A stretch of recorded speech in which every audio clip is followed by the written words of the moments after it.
G'day guys, welcome to Rumble's Fish Room. So I got a new toy. As you know, my Oscar's sick, so I thought it was a good time to do some microscopic analysis.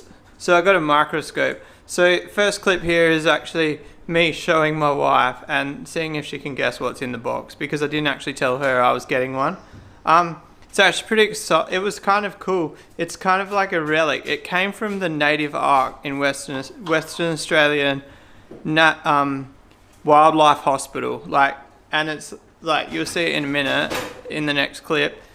It's in like a nostalgic ass box, and I'm gonna keep the box forever because it actually reminds me of my grandparents and like the sort of things they had in their house. So let's have a look at it.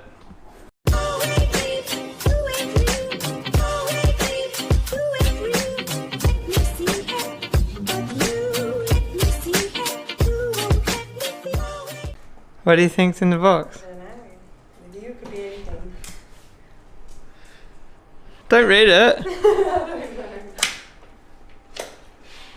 Why? It's a microscope. Where did you get it? Native ark. Really? Yeah. They're selling an old one. Yeah, so I was looking at buying one.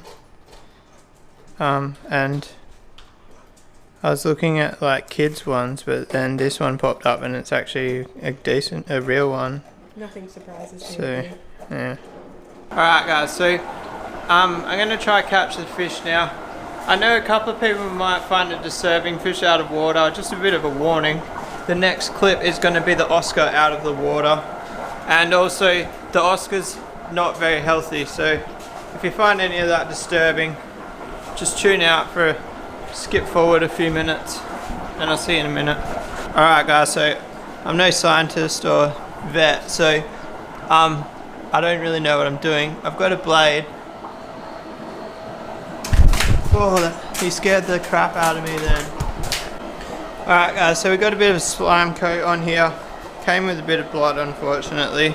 The blood's not from me hitting him with the knife. It's weird. It started bleeding as soon as I took him out of the water. I'm not too familiar with hole in the head personally, so I don't know if that's just part of it. Like when you take them out of the water, it starts bleeding, or what. But I think it might be hard to see any parasites because there's blood in it. But I've never ever used a microscope before, so.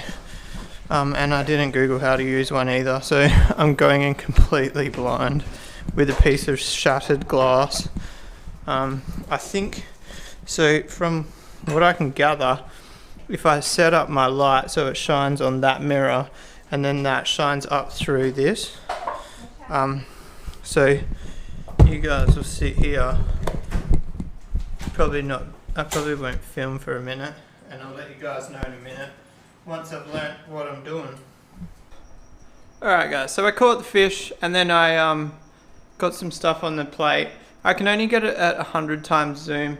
I tried to put it to 400 and I can't focus it for some reason, so maybe there's a trick to that. But I'll show you the 100 times zoom. Hopefully I can get it on the camera. Let's turn the camera around. Shout outs to Dr. Lowe. I was watching his video about checking out the cichlids.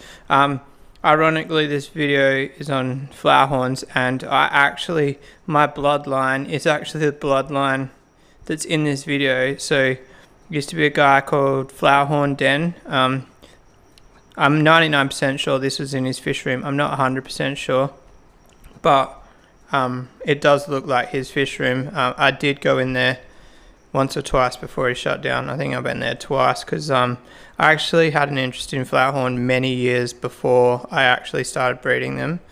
But yeah, anyway, let's have a look. So I've got my plate there. The only thing is, I think I should have two plates squeezed together. I'm not really sure. Drop a comment if you know. Let's see if we can pick it up.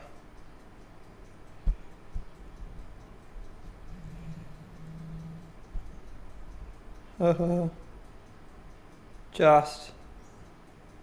It's kind of focused. So The camera's chugging the shits, but you guys get the idea. Dinner's ready.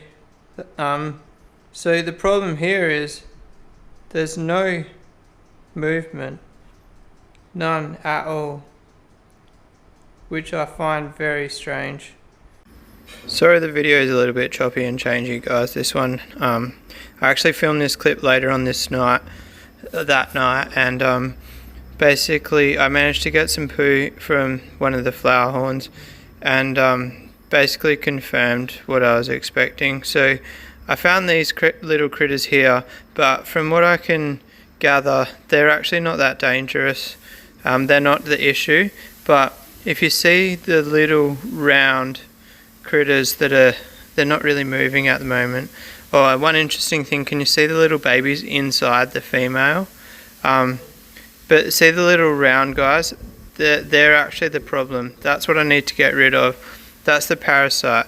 So I've never actually been so excited to actually find something wrong with the fish. Kind of silly really, but it was interesting. I don't know if I showed you guys, I think I did, but I made up 500 grams of basically Hexema killer food. And the beauty of it is soaking it with the tablets has actually made it more than 500 grams of food. No, it's just not completely dry yet, so that's why it's still in an open bucket. But anyway, so we've got the food to go. I have been feeding it, even though it's damp. I've got some in the fish room because like obviously feeding damp food doesn't matter. So I've been feeding the Oscar the Hexema food. It's basically Hexema cure from aquatics mixed with a tetracycline tablet. So there is a chance that it killed it off before we got to the microscope. So yes, I understand I'm doing things backwards, but the microscope was an afterthought. But we own it now. I've got this forever. I plan on keeping this microscope until the day I don't have any fish, and even then I'll probably keep it. I'm having a kid, he'll enjoy a microscope. So it's cool, it's got a nice little box. I just want to have another look at the box. Let's spin it around. We're doing live mic switches, so move this around here. Check it out guys, this thing is a relic. Like, it used to have a little key there, it's not there anymore. It's got like this little latch. I'm more excited about the box. And like, see, it's got like the little key lock there. I wonder if I could like make a key for it at work and actually use the proper lock. And also, I don't know what these rails would have been here. Maybe the slides used to sit in there. I'm spewing that I might have to jump on eBay and order a couple of slides. But anyway, that's the microscope. It's got like, I'll leave all that on there. I reckon it's cool that it looks like it came from a school, which it's not a school, it's like it's actually completely volunteer. And one thing that's really exciting, if I ever did quit my job, I was thinking about it today, if I ever did quit my job and become a full-time trader, basically I would only trade Tuesday, Wednesday, Thursday, 3 days a week. So I would consider Monday and Friday doing some volunteer work for something like native animals or anything really. I just think, I know that if I sit at home for that time I'll get bored, but it's not a definite yet. I'm really grasping to straws here. Is that the saying? Gripping to straws, clasping straws.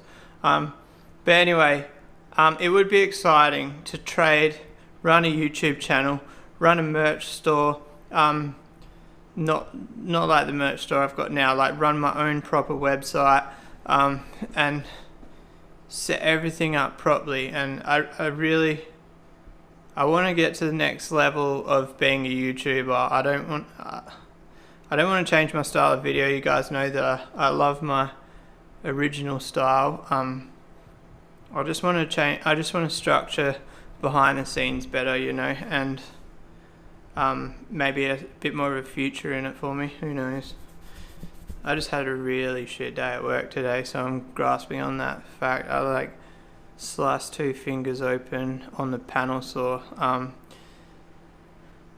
Yeah, and anybody who's used a panel saw, slicing fingers open on the panel saw is scary as. Something flicked up on me and cut my hand open. So, well, I say cut my hand open. It's like cuts for band-aids. My missus gets upset when I say that because she thinks there were huge gouges out of my hands. But it was enough to ruin my experience for the day. And I hurt my other hand as well 10 minutes later. Not literally 10 minutes, but... Oh, this is becoming a long-winded point that I don't like my job. But anyway, my battery's going flat, so peace out.